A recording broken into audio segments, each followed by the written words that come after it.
ओम नमो भगवते वासुदेवाय। जय श्रीमन नारायण। राधे राधे। आप सभी भक्तों पर भगवान श्री कृष्ण अपनी कृपा दृष्टि हमेशा बनाए रखें। इन्हीं मंगल कामनाओं के साथ आज मार्गशीर्ष अमावस्या के दिवस पर हम श्रवण करने जा रहे हैं गीता का 7वां अध्याय। महाभारत शुरू होने से पहले भगवान श्री कृष्ण ने अर्जुन को गीता का ज्ञान दिया था।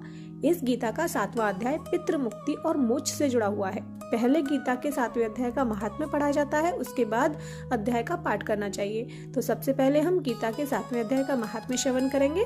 मेरा आप सभी से विनम्र निवेदन है कि पूरी श्रद्धा और विश्वास के साथ सुनिएगा और कमेंट बॉक्स में ओम नमो भगवते वासुदेवाय या जय श्री कृष्ण अवश्य लिखिएगा।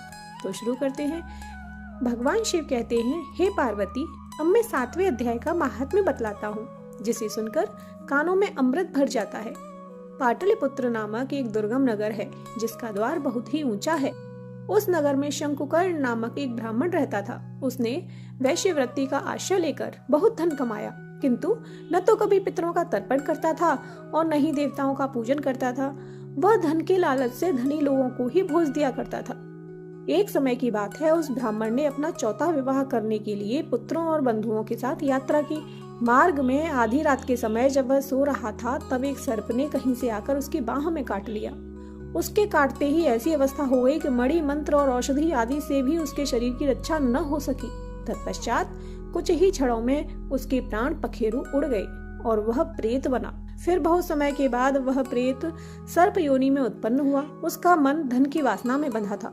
उसने पूर्व वृतांत को स्मरण करके सोचा, मैंने घर के बाहर करोड़ों की संख्या में अपना जो धन गाड़ रखा है, उससे इन पुत्रों को वंचित करके स्वयं ही उसकी रक्षा करूंगा। सांप की योनि से पीड़ित होकर पिता ने एक दिन स्वप्न में अपने पुत्रों के समक्ष आकर अपना मनोभाव बताया। तब उसके पुत्रों ने सवेरे उठकर बड़े विस्मय के साथ एक दूसरे से स्वप्न की बातें कही। उनमें से मझला पुत्र कुदाल हाथ में लेकर घर से निकला और जहां उसके पिता सर्प योनि धारण करके रहते थे, उस स्थान पर गया।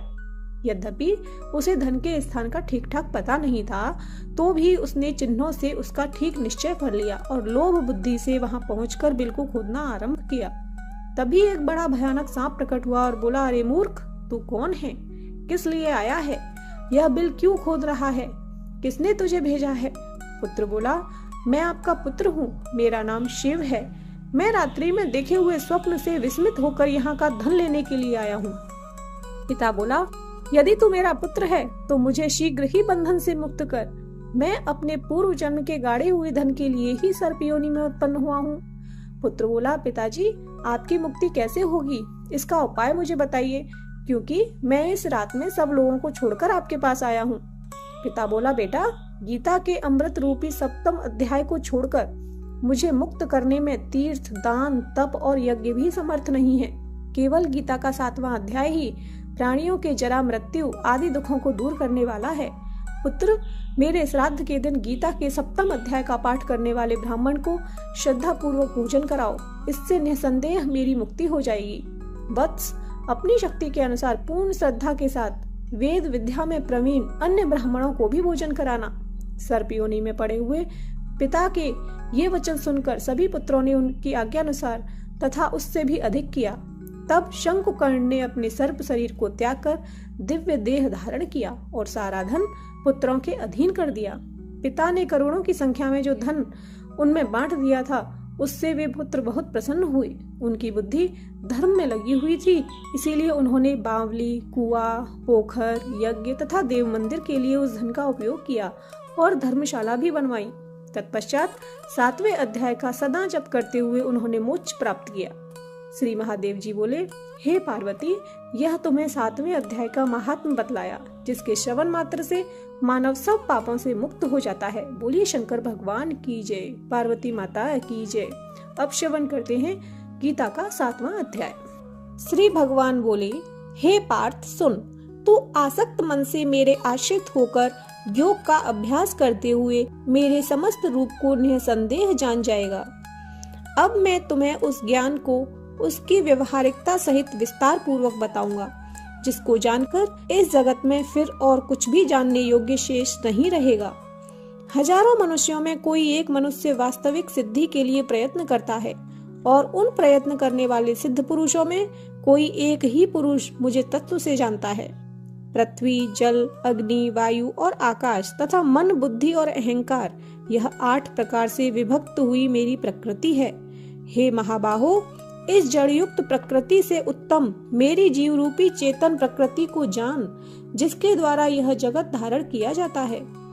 जड़ और चेतन, इन दोनों प्रकृतियों के संयोग से ही समस्त प्राणी उत्पन्न होते हैं, ऐसा तुम समझो। मैं ही संपूर्ण जगत की उत्पत्ति और प्रलय का मूल हेतु हूँ। हे धनंजय, इस जगत में मुझसे श्रेष्ठ कुछ भी नहीं है। सभी कुछ एक सूत्र में मणियों के समान मुझ में ही पिरोया हुआ है। हे कौन्तेय, मैं जलों में रस हूँ, चंद्रमा और सूर्य में प्रकाश हूँ तथा संपूर्ण वेदों में ओम यानी कि ओमकार हूँ। आकाश में शब्द और मनुष्य में पुरुषार्थ हूँ। मैं पृथ्वी में पवित्र सुगंध हूँ, अग्नि में तेज हूँ, सभी प्राणियों में प्राण हूँ और तपस्वियों में तप हूँ। हे पार्थ, मुझे ही समस्त प्राणियों का सनातन बीज जान। मैं ही बुद्धिमानों की बुद्धि और तेजस्वियों का तेज हूँ।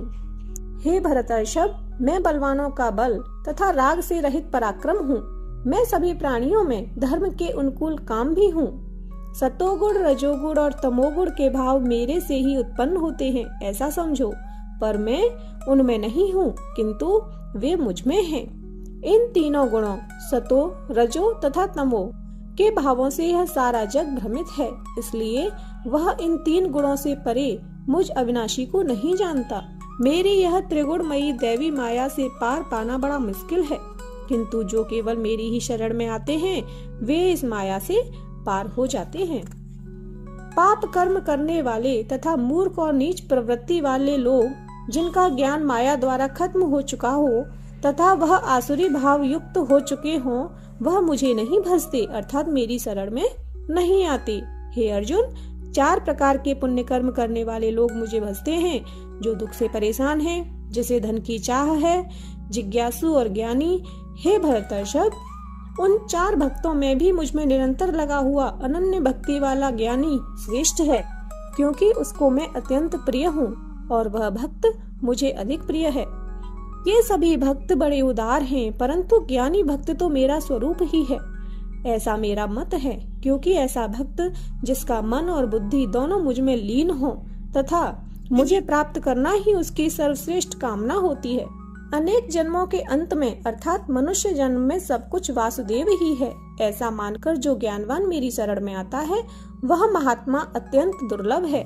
भौतिक इच्छाओं की कामना से जिनका ज्ञान खत्म हो चुका हो, ऐसे पुरुष अपने स्वभाव से प्रेरित होकर अन्य देवताओं के शरणागत होकर नियम का पालन करते हुए उन्हें भजते हैं।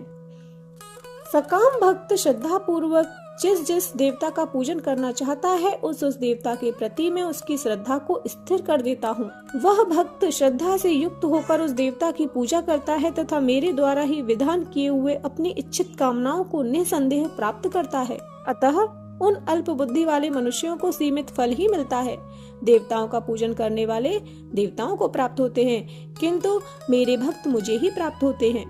बुद्धिहीन मनुष्य मेरे सर्वोत्तम अविनाशी परम भाव को न जानते हुए अव्यक्त रूप से मुझ परमात्मा को मनुष्य की तरह ही शरीर धारण करने वाला मानते हैं।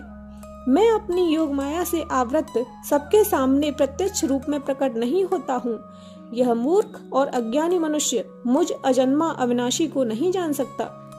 हे अर्जुन, जो प्राणी भूतकाल में हो चुके हैं, जो वर्तमान में हैं और जो भविष्य में होंगे, उन सब प्राणियों को तो मैं जानता हूँ, परंतु मुझे कोई नहीं जानता।